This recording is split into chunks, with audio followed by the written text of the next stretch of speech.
Brosplay! Welcome back to, clever. Laugh.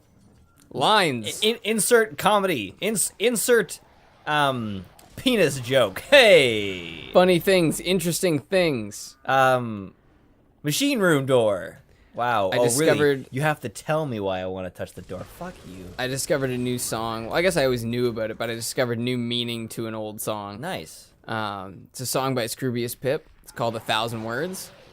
Oh, yeah? And you know what it's about, right? It's about a picture? No, sort of, no.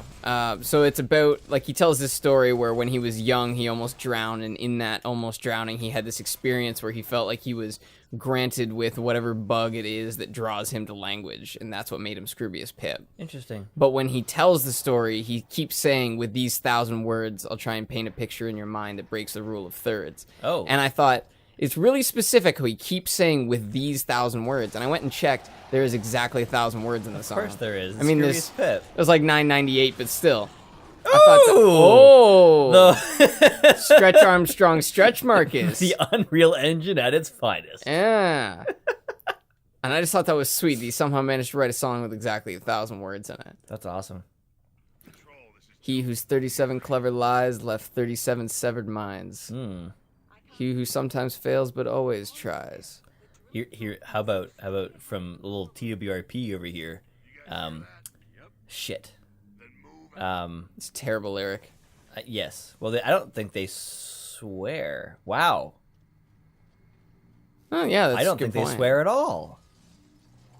I mean, that's pretty yet reasonable, though. That's pretty cool, though. That's pretty normal, though. You listen to a lot of strange bands, brother. Yeah. Ninja Sex Party is definitely going to have a little more swearing than a standard band. Yeah, well, I mean, sex is in the name. But, thank you for telling me why I want to, what's the song? It's from Atomic Karate. It's my favorite song. Atomic Karate. Yeah. Is that a yes, band? she said, no, it's the Album. It's the name of the song from the new album. Oh, okay. He says, I split the atom with a high kick, baby. I am a master because I practice daily Okay. at Atomic Karate. Atomic Karate. Yeah. Splitting an atom with a kick. Yeah, with a high kick. Why a high kick? Why not an axe kick or something? Because it works well with the song. Because it sounds good, okay? Exactly. I thought that was going to come off more wordsmithy than it did. Wordsmith. Yeah. Maybe that could be a last name. You know how they used to... Words? Like, Well, yeah, they used to have yeah. last names like Fletcher, Potter, John and Wordsmith. Cobbler. Yeah, John Wordsmith. Mitchell Wordsmith. He like they replaced the person on the comms in the second game to actually be a character. Oh, right. You actually see her, right? Yeah, yeah, and she's like fucking cool. And then in the third game, she becomes a playable character. Really? Oh, Yeah. yes, she does. I Yeah. remember that now.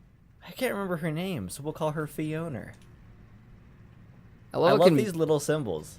So it shows me what I'm gonna do. It's a great cover system, man. This the cover is system visual is almost... clarity. Boom. I appreciate this. Oh, Baird is not afraid.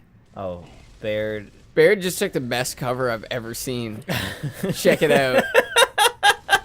The fact that he hasn't gone down is just because their aim is terrible. Are you enjoying my aim compensation? It's one of the only games where I could actually do that.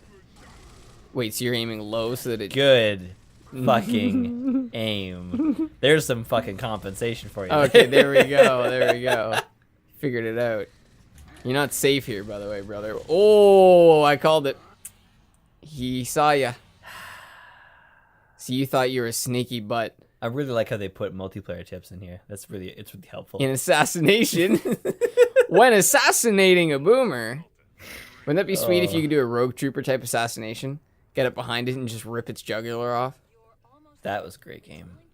We gotta play that game. We will play that game. Why haven't we played that game? Because we've only recently gotten to the stage where we felt like we were confident enough in ourselves to play the games that deserve it.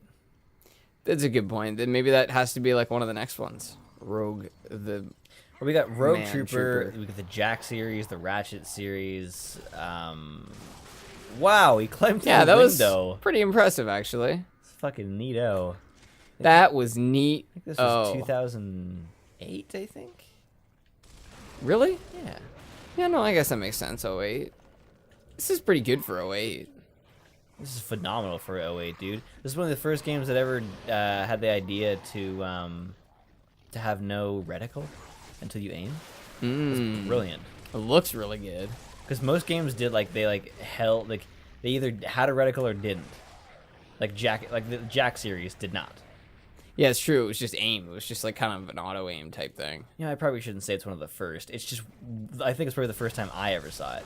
Because now that I'm thinking about it, in Ratchet and Clank, there's no reticle until you aim. You sure about Actually, that? in the first game, I don't think there is a reticle, is there? No, I thought there was a reticle in all the games. I thought it was all the time. No, because it definitely goes away when you use your wrench.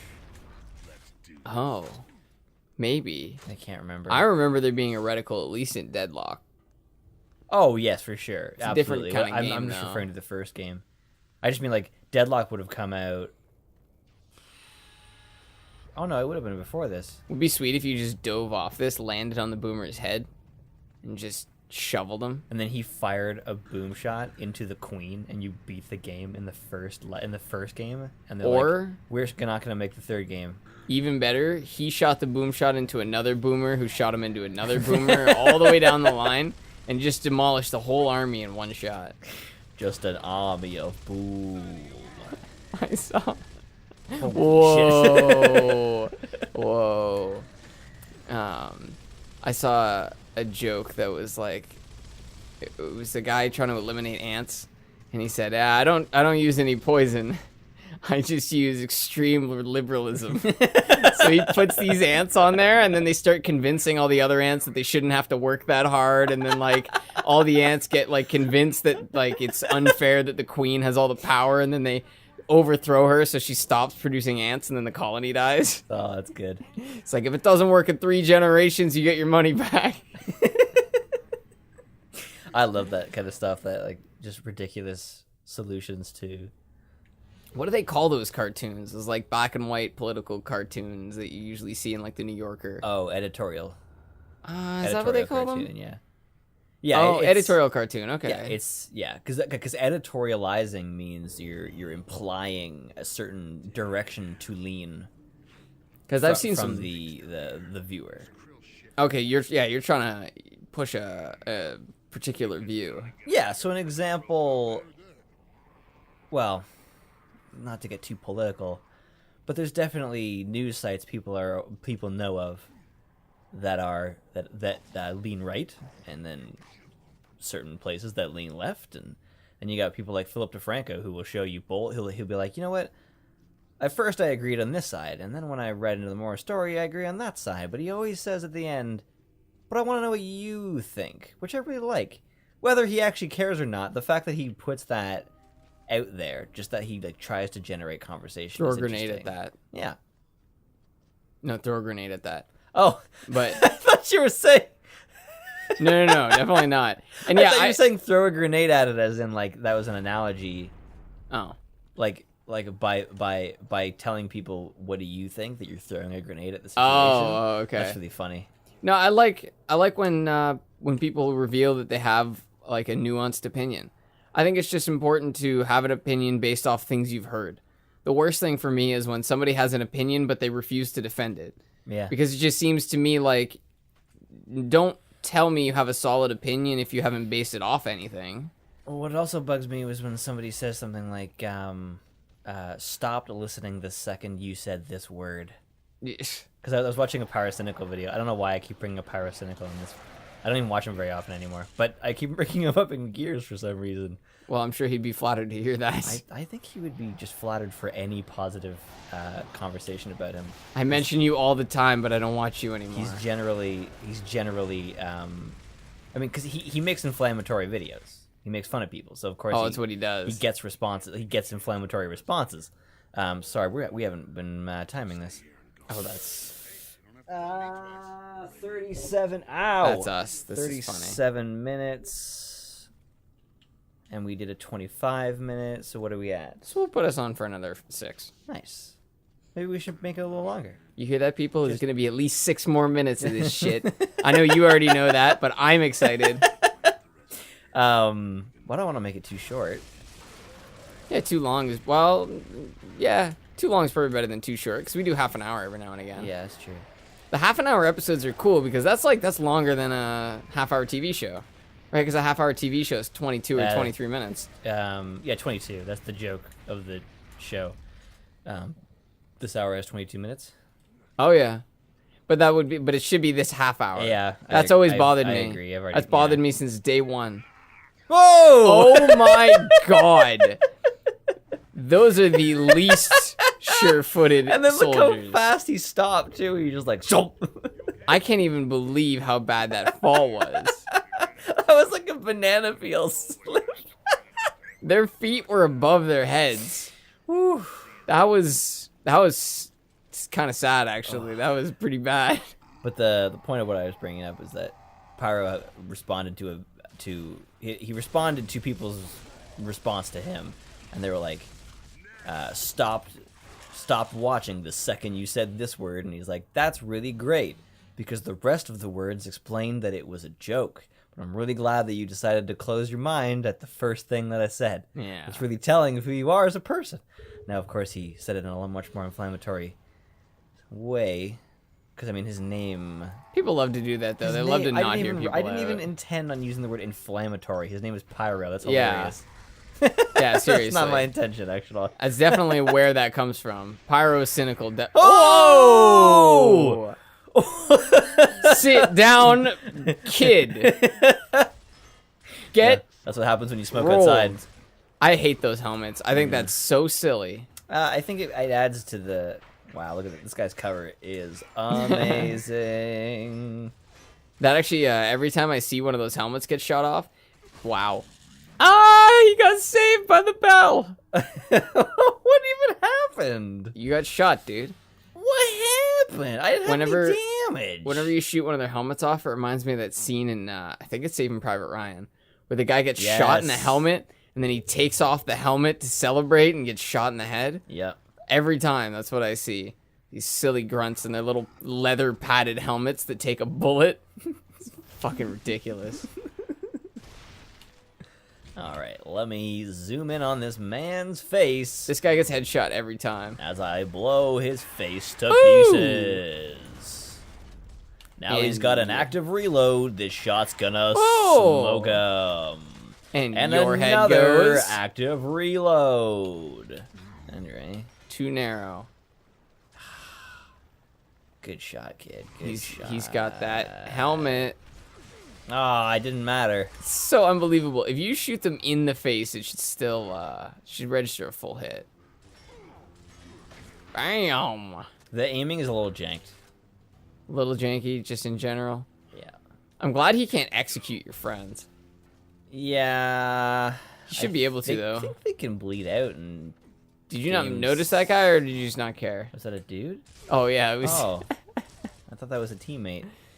Yeah, they all look the same. They're all just They this big do. gray mess. Everyone's gray. Everyone is a gray mess with tiny shape differences. In the second game, the further away people get, the more of their color they become. It's actually fucking brilliant. Which makes way more sense, because yeah, you've got like 5% blue, and they've got about 10% red. And yeah, that's people it. like the further they get away, they start glowing blue and red, so you can tell who they are. And then Which when is they get, genius. yeah, it's fucking amazing. And then when they get close, they kind of turn into their murky, dark selves. Plus, they've got a name over them, so like you're definitely gonna see that. The nameplate, Excuse me. weakened column. No. Does that column have a health bar? Oh, he got pummeled. They could have scripted that, but they chose to make it in game. I thought that was That's great. good. I love it. No, it's confidence is what that is. Oh! Oh my god. Hey, so I found this new guy. He's not new at all. Actually, he's been making content for a long time. Like most YouTubers before they get discovered or appreciated. I don't know how to pronounce his name. I think it's Crowbcat. Like it's spelled like crow and then a B, but then the cat, like the C on the cat is capital, so it seems like it's intended to be pronounced Crowbcat. Yeah, that sounds like it. Crowbcat. but I don't know. Anyway, he does a very interesting thing. He only uses never mind. He only uses other people like content either from videos he's recorded other people have recorded. I'm distracted by the game capture. I'm just making sure everything was working. He'll use he'll make a point with his video by using footage from games and trailers and things people say and reviews and whatnot to make his point without without actually talking himself. Wait, at all? Yeah, he rarely ever actually speaks on camera himself. Interesting. Wait, who is this again? Crowcat. So his point is made by what he's showing you and not what he's saying, because he doesn't say anything. It's a neat idea. I mean, as long as you have enough material in all the information you have. Yeah. Well, because like sometimes I can imagine it being a little thin. Well, it always has a point, and the neat thing is that it allows you to make the decision for yourself. You gotta get out of the way, dude. So like one of them that he did was the BioShock Infinite we never got, where he just shows you all of the things the developers were promising the game was going to be, and it wasn't, and was not that thing at all. It was really far away, actually. Sometimes it's cool that you can put a title, and that title tells you everything you need to know. Like sometimes people will put something in the title and then also put it in the description and then tell you when the video starts what they're doing. But sometimes if you just put it there, like people know. Yeah. You know, if a video says top 10 of this, you don't have to announce it in the video. Yes, it's very funny how often people are like, he's like, you know, all of these games were pretty good, but there's one I didn't mention. And it's like, is it the one you put in the title? I was even watching the video the other day, and he's like, you probably already knew because it's in the title. It's like, well, okay, well, I mean, at least that's an interesting writing decision. But at least you acknowledged it, yeah. Sure. But yeah, just don't do it like that. Don't put it in the title if you don't want them to know. Whoa! Oh, lambent. The jankiness of this game can be pretty funny. You can certainly add to it. Ooh. I think probably the best video that I found by Crowcat was it's a great example of it doesn't work, don't do it. It's like all the things. Actually, it might not be a good example. So who is this guy? I don't really know. He's just a video maker. Like, how did you discover him? I think I've watched his videos like a long time ago and just never. I didn't know he was a creator. I thought that was just a video, like an off video kind of thing. Oh, okay. And I realized yesterday, I'm like, oh shit, this guy's got. Like, this is consistent. This is what he does.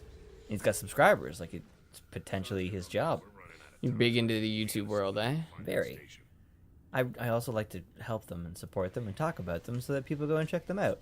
That's true. But Shout out to other people. He's got a great video. What was I talking about? Fuck, I can't even remember. Couldn't now. even tell you. You know what? Oh, it was Dead Rising, and how like the fourth game just like completely departed from everything that made the game unique.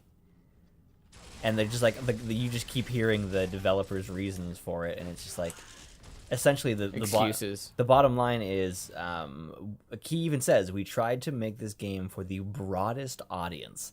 Now the problem with that is that when you make a game or when you make anything good for everyone, it is great for very few people. Yeah, for no one. You got to do like Breath of the Wild, the new Zelda, amazing.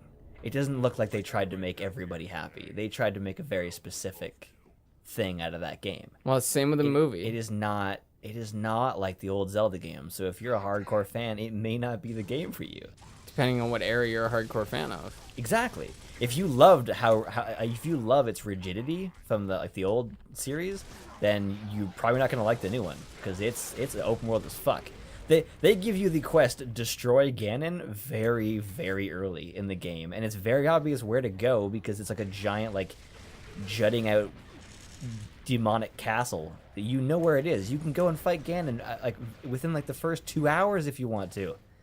The game could end. You could go and finish the game there. But that's not the point. But they know that the point is to go and do everything else. They intentionally don't put very many things on the map. In fact, the game is designed to not even be used as a map, or the map doesn't even need to be used. It's amazing. It's so different. They so clearly were like, there's probably jokes already been made, but it's a breath of fresh air is what I'm trying to say. Breath of the fresh wind. But yeah, it was always like with the Dead Rising one. Everything they were saying was like, we talk to people, we talk to the fans, we talk. It's like the fans wouldn't have said that because the fans liked the things about the original game. One of the biggest things about the original game is that it has an actual time limit. You have 72 hours to to play the entire game, which means Third one or the ones before? the first one. Oh, okay. First, second, and third all had different versions of how much time you had to take. In the fourth game, they're like, no time limit. You're free to do whatever you want all the time. I was like, oh. Okay, that's a pretty big deviation. That was kind of the reason why the first three games were so great, was because you always had this, like... It meant that zombies weren't just a thing that were fun to kill. They were also something you needed to kill to progress, to get through the game. Because if you saved at the wrong point, you might fuck yourself over. And there's times where you had the option in the first game of saving more than one survivor, but you don't have the time. So you're like, well, I can only choose one guy. And that was what's fun about it, is that it felt like an actual survival game. Yeah, where you're pushed for decisions. Really making these decisions instead of like, well, I can always load the game again. While in the fourth game, you're like, I can complete absolutely every single thing to 100% completion. It's a big deviation, but it does make the game feel a lot less stressed. Yeah, but that's the point. If Dead you're Rising is supposed to be a stressful backdrop with a deeply satisfying. Yeah, they've gone a combat totally system. different direction with it. Like Also, they've like- gone more open world. Yeah, which is like almost like a dirty word now. Like the way that content became a dirty word, with the way that some companies sell DLC. Yeah. Content became this like gross. It's like, how can we get more content out of this? Yeah, how can we make it into more packages? Day one DLC is hilarious too. Yeah, it should be part of the game if it's on the first day. And their response is, oh well, the game is actually done months before. Sorry. No, that's okay. The game is actually done months before it actually comes out, and there's all this time for the developers to be working on it. And it's like, so the game is done, but then you're working on content to go out later. That's an interesting way to look at it. So if it's done by day one, why isn't it just like a patch? Okay, we will be back to talk about this. Oh This shit! is a That's long not the episode. real. That's not No, the real time. That is not the real no. time. This is a long episode. We'll be right back to talk about Okay. Day 1 DLC. I guess so. Yeah. All right. Thank you for joining us.